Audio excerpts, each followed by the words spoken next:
Now let's do the problem number 21 और इसके according सिल्वाइन, I hope I am pronouncing it right, KCl crystallizes in the form of a simple cubic structure. Simple cubic structure में है। एक होता है body centre cubic होता है, फेस सेंटर क्यूबिक होता है, एक सिंपल क्यूबिक होता है। सिंपल क्यूबिक में हमें पता है कि नेट नंबर ऑफ एटम पर क्यूब वो 1 होता है। तो ये इन्फॉर्मेशन आगे हम यूज़ करेंगे, दैट इज़ वाई मैंने यहाँ पे पहले मेंशन कर दी। तो यहाँ पे सिंपल जो इन्होंने बताया है, तो ये सिंपल एक बहुत इंपॉर्टेंट इन्फॉर्मेशन है जो कि हम यूज़ करेंगे। Determine the inter atomic spacing, हमें कहा गया है कि inter atomic spacing find out की जाए d and the glancing angle at which n X rays of wavelength, हमने डी फाइंड आउट करना है और थीटा बी फाइंड आउट करना है। ठीक है, दोनों चीज़ें फाइंड आउट करनी है जिस पे एक्सरेज ऑफ वेवलेंथ गिवन है और in the third order n भी गिवन है। बताया गया है कि किस ऑर्डर की रिफ्लेक्शन है, एन की वैल्यू भी गिवन है विच इज़ 3। तो द डेंसिटी ऑफ KCl भी गिवन है और मॉलिक्यूलर वेट भी गिवन है। तो ये सारी चीज़ें हम कैसे यूज़ करेंगे to determine the inter atomic spacing d and the glancing angle, हम देखते हैं। तो सबसे पहले हम डाटा लिखते हैं। तो डाटा में हमारे पास है सबसे पहले कि inter atomic spacing find out करनी है जिसे हम डी से रिप्रेजेंट करेंगे, और उसके अलावा हमने glancing angle theta find out करना है। वेवलेंथ हमें गिवन है लैम्डा विच इज़ 1.1787 ऑंगस्ट्रम। ओके, जिसे अगर हम ऑंगस्ट्रम को हटाएं तो क्या हो जाएगा, 10⁻⁻10 मीटर हो जाएगा। 1 ऑंगस्ट्रम होता है 10⁻⁻10 मीटर। ऑंगस्ट्रम पूरा का पूरा मीटर समेत इसके इक्वल होता है।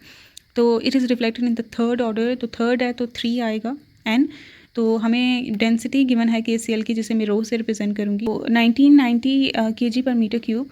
ओके, और मॉलिक्यूलर वेट गिवन है विच इज़ 74.6। अब ये जो मॉलिक्यूलर वेट होता है ना, ये आपको हमेशा ग्राम पर मोल के यूनिट्स में गिवन होता है। तो यहाँ पे ये ग्राम्स में है, आपको इसको कन्वर्ट करना है KG में, क्योंकि हम सारी की सारी पुटिंग कर रहे हैं SI यूनिट्स में। तो KG में इसे कन्वर्ट करते हैं। K होता है 10⁻+3, तो हम क्या करते हैं 10⁻³ भी मल्टीप्लाई करते हैं और +3 भी मल्टीप्लाई करते हैं। ओके, तो जो +3 है उसे KG बना देते हैं और -3 वाला बेचारा वहीं पे रह जाएगा। ठीक है, तो मॉलिक्यूलर वेट को हमने KG में कन्वर्ट कर दिया है। तो ये आपको जब भी मॉलिक्यूलर वेट गिवन होगा ना, ये ग्राम पर मोल में ही गिवन होता है। तो या फिर इन केस यूनिट्स वो दे देते हैं अगर उन्होंने यूनिट्स चेंज कर दिया, लेकिन स्टैंडर्ड यही है कि आपको इसी में मिलता है। केमिस्ट्री का स्टैंडर्ड यही यूज़ हम कर रहे होते हैं। 14 ये सारे ये हमेशा ग्राम पर मोल में होते हैं। तो अब हम जाते हैं सोल्यूशन की तरफ। सोल्यूशन में सबसे पहले मैं आपको ब्रैग्स इक्वेशन लिख देती हूँ ताकि आपको पता चले कि हम क्या क्या फाइंड आउट कर सकते हैं। Bragg equation is 2d sin theta equals to n lambda. अब ब्रैग्स इक्वेशन है जो कि हम यूज़ करेंगे। आप देख सकते हैं कि डी भी है और थीटा भी है, दोनों हमें फाइंड आउट करने हैं। तो एक इक्वेशन से दोनों चीज़ें फाइंड आउट नहीं हो सकती जबकि हमें एक ही सिचुएशन का डाटा गिवन है। तो हम क्या करेंगे कि हम डी फाइंड आउट करेंगे फ्रॉम दिस इन्फॉर्मेशन। ठीक है, और उसको फाइंड आउट करने के बाद लैम्डा पता है, एन भी पता है, तो थीटा भी निकल आएगा। तो सबसे पहले हम डी फाइंड आउट करेंगे और देन हम थीटा फाइंड आउट कर लेंगे। तो डी फाइंड आउट करने के लिए जो हम चीज़ यूज़ करेंगे वो ये है कि जो for a simple cubic structure unit cell, ठीक है, सिंपल क्यूबिक जो यूनिट सेल होते हैं उनकी डेंसिटी का जो फॉर्मूला है, the density is given bye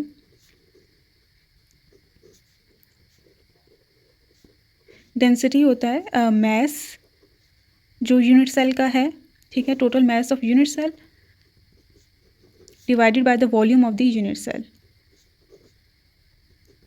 मैं लास्ट में जो फॉर्मूला जनरेट करूँगी आप वो डायरेक्टली भी याद कर सकते हैं, लेकिन for those who are interested in the details, जैसे मैं होती हूँ कि हमें डिटेल्स अगर पता हो ना तो हम किसी भी चीज़ के लिए वो चीज़ डिराइव कर सकते हैं।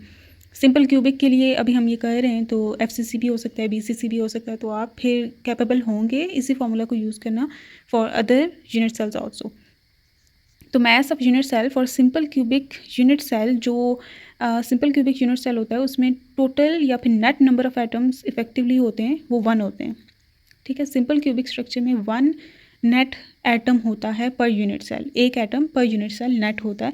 तो यहाँ पे हमें क्या करना है, mass of 1 atom in turn find out करना है और इसे यहाँ पे पुट करना है। Okay, mass of unit cell is actually the mass of 1 atom, क्योंकि इफेक्टिवली एक ही एटम है सिंपल क्यूबिक यूनिट सेल में। वॉल्यूम ऑफ यूनिट सेल क्या होगा, A क्यूब, जिसे हम D क्यूब भी कह सकते हैं, क्योंकि जैसे मैंने पहले बताया पहले भी प्रॉब्लम में यहाँ पे कोई प्लेन को आपको डिफाइन नहीं किया गया, तो यहाँ पे जो लेटिस पैरामीटर है A वही उसका इंटरप्लेनर स्पेसिंग होगा D। तो यहाँ पे मैंने D क्यूब सिंपल कर दिया है। तो मैस ऑफ 1 एटम पहले हम फाइंड आउट करते हैं। मैस ऑफ 1 एटम होता है molar mass divided by Na, Avogadro's number.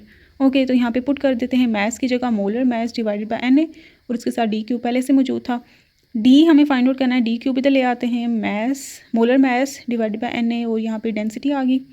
D क्या हो जाएगा, मोलर मास बाय Na, रो दोनों तरफ हम क्यूब रूट लेंगे तो यहाँ पे क्यूब रूट आ जाएगा 1/3, यहाँ से कैंसिल हो जाएगा ना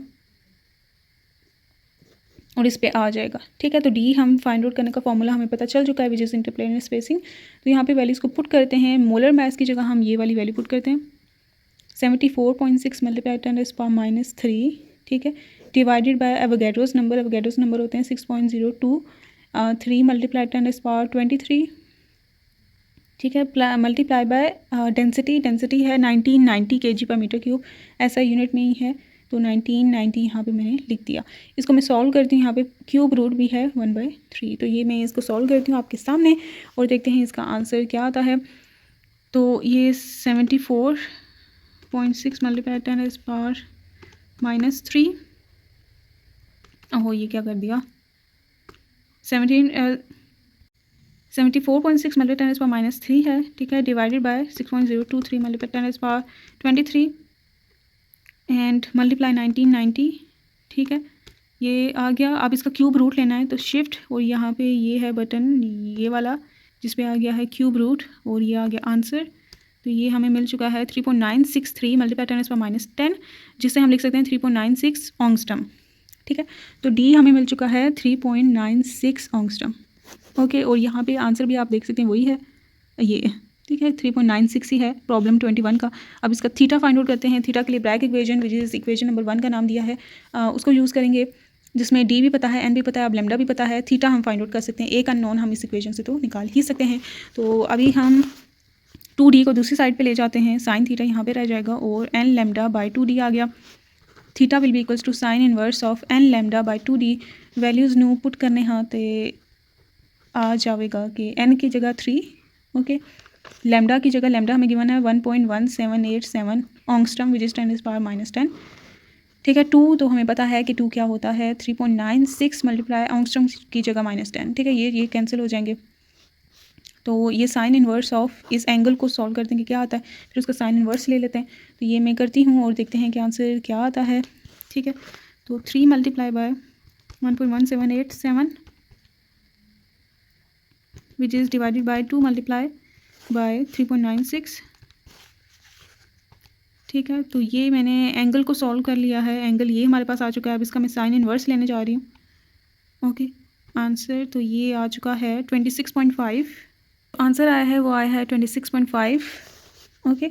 तो ये 0.4 समथिंग था और 26.517 डिग्रीज़ ये हमारे पास आंसर आ चुका है। तो यहाँ पे जो आंसर लिखा हुआ है वो डिफरेंट है, तो आई थिंक ये आंसर यहाँ पे रॉन्ग दिया हुआ है क्योंकि मैंने कैलकुलेशन को मल्टीपल टाइम्स किया है। तो ये सिचुएशन तो ठीक है, इंटरप्लेनर स्पेसिंग तो यहाँ पे ठीक लिखी गई है, लेकिन ग्लेंसिंग एंगल जो है इन्होंने यहाँ पे रॉन्ग आंसर मेंशन किया हुआ है। तो इसका आंसर करेक्ट जो है वो 26.517 है। तो MA वहाब बुक में बहुत सारी जगहों पे आंसर्स रॉन्ग भी लिखे हुए हैं, तो ये एक इशू नहीं है। तो हमने अगर मेथड ठीक लिखा हुआ है, मेथड ठीक यूज़ किया है तो इट्स ऑल ओके और आपको परेशान होने की ज़रूरत नहीं है, यही इसका आंसर है। और जो डी है वो 3.96 ही है वो यहाँ पे। आई होप आपको ये क्लियर होगा और मैं और भी प्रॉब्लम्स इसके सॉल्व करके अपलोड करूँगी। आप प्लेलिस्ट से भी चेकआउट कर सकते हैं या फिर रिसेंट वीडियोस में यही वाली प्रॉब्लम्स होंगी। इसके अलावा भी अगर आप प्रॉब्लम्स देखना चाहते हैं तो सॉलिड स्टेट फिजिक्स 1 and 2 दोनों की अलग अलग प्लेलिस्ट बनी हुई है, तो आप अपनी रेलिवेंट प्रॉब्लम्स का सोल्यूशन वहाँ पर देख सकते हैं या फिर टॉपिक्स के रिलेटेड जो चीज़ें हैं। तो लाइक करें, शेयर करें, सब्सक्राइब करें, अपना ख्याल रखें। Good bye.